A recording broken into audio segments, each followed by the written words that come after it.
بسم اللہ الرحمن الرحیم۔ کاروباری فیصلے کس طرح لیے جائیں، ایمیزون کے سی ای او جیف بزوس سے جانیے۔ تحریر لیاقت علی جوتوئی۔ کسی کمپنی کے چیف ایگزیکٹو آفیسر ہیں یا کوئی ابھرتے ہوئے انٹرپرینیور، اگر آپ سے پوچھا جائے کہ آپ کاروباری فیصلہ لینے سے پہلے کن عوامل پر غور کرتے ہیں اور کس قدر ضروری معلومات حاصل کرنے کے بعد فیصلہ لیتے ہیں، تو آپ کا جواب کیا ہوگا؟ یقیناً آپ کا جواب ہمیں معلوم نہیں، لیکن ایک بات یقین سے کہی جا سکتی ہے کہ کاروباری فیصلے لینا ایک پرخطر عمل ہے، کیونکہ ایک غلط فیصلہ آپ کی برسوں کی محنت، ساکھ اور نیک نامی پر پانی پھیر سکتا ہے۔ ایمیزون کے مارد وجود میں آنے کے 5 سال بعد 1999 میں اس کمپنی کے بانی چیف بزوس نے کہا تھا کہ اس بات کی ضمانت نہیں ہے کہ Amazon.com ایک کامیاب کمپنی ہو سکتی ہے۔ ہم جو کرنا چاہتے ہیں اس میں بہت پیچیدگی ہے۔ یہ بہت حیران کن بات ہے کہ کمپنی کے بانی اس کی کامیابی کے حوالے سے اتنی بے یقینی کا شکار تھے۔ آج 25 سال بعد ایمیزون دنیا کی سب سے زیادہ قابل قدر کمپنیوں میں سے ایک ہے، جبکہ اس کے بانی بیزوس دنیا کے امیر ترین آدمی بن چکے ہیں۔ ایمیزون کے مارد وجود میں آنے کے 5 سال بعد 1999 میں اس کمپنی کے بانی جیف بزوس نے کہا تھا کہ اس بات کی ضمانت نہیں ہے کہ Amazon.com ایک کامیاب کمپنی ہو سکتی ہے۔ ہم جو کرنا چاہتے ہیں اس میں بہت پیچیدگی ہے۔ یہ بہت حیران کن بات ہے کہ کمپنی کے بانی اس کی کامیابی کے حوالے سے اتنی بے یقینی کا شکار تھے۔ آج 25 سال بعد ایمیزون دنیا کے سب سے زیادہ قابل قدر کمپنیوں میں سے ایک ہے، جبکہ اس کے بانی بیزوس دنیا کے امیر ترین آدمی بن چکے ہیں۔ جس کمپنی نے آن لائن کتابیں فروخت کرنے کے کام سے آغاز کیا تھا، اب وہ ایک بڑا نام بن چکی ہے۔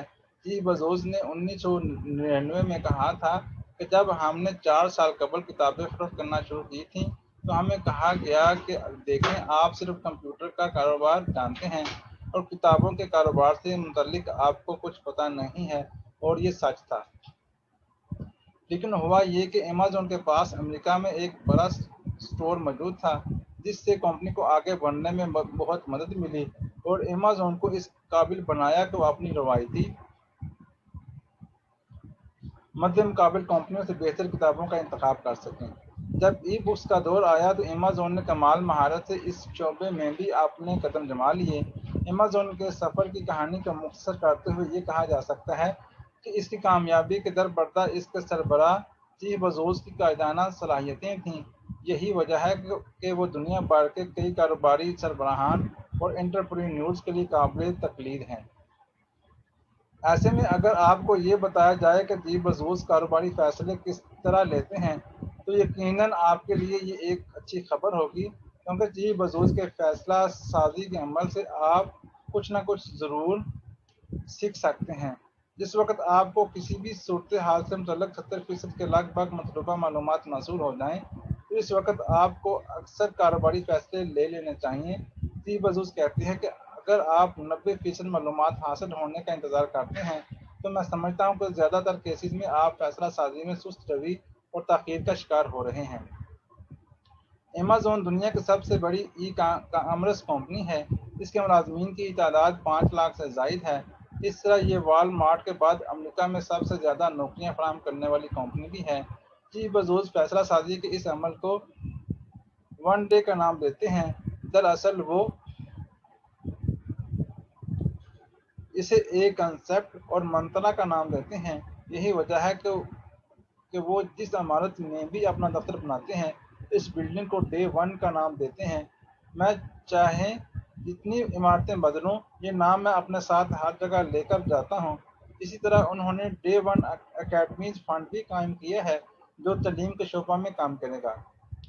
ڈے ون ذہنیت کا ایک اصول تیز تر فیصلے کرنا ہے، تاہم تیز تر فیصلے لینا اس سوچ کا واحد مقصد نہیں ہے۔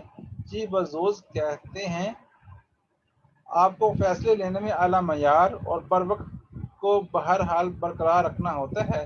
یہ سٹارٹ اپ کے لیے آسان اور بڑے اداروں کے لیے نسبتاً مشکل ہوتا ہے۔ آپ اپنے فیصلوں میں اعلیٰ معیار اور بروقت کو کس طرح برقرار رکھ سکتے ہیں؟ جیف بزوس کچھ رہنما اصول بیان کرتے ہیں۔ ایک، یقینی 90% معلومات حاصل ہونے کا انتظار کرنے کے بجائے مناسب معلومات 70% کے ساتھ کام کرنا سیکھیں۔ 2. فیصلہ لینے کے بعد غیر یقینی صورتحال میں خود کو ڈھالنے کے لیے اپنے اندر لچک پیدا کریں۔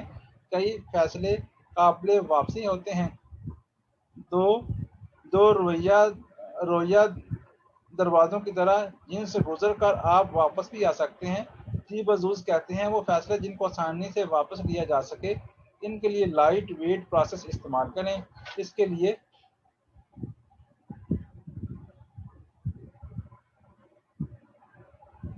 کے لیے آپ خود سے ایک سوال کریں، کیا ہوا اگر آپ نے ایک غلط فیصلہ لے لیا؟ 3. کامل فیصلے لینے کے لیے غلطیوں سے اجتناب برتنے کے بجائے غلط فیصلوں کی فوری نشاندہی کر کے انہیں درست کرنے پر مہارت حاصل کریں۔ اگر آپ چیزوں کو تیزی سے درست کرنے میں اچھے ہیں تو آپ کا غلط ہونا اتنا زیادہ معنی نہیں رکھتا، بلکہ سست ہونا آپ کو مہنگا پڑ سکتا ہے۔ 4.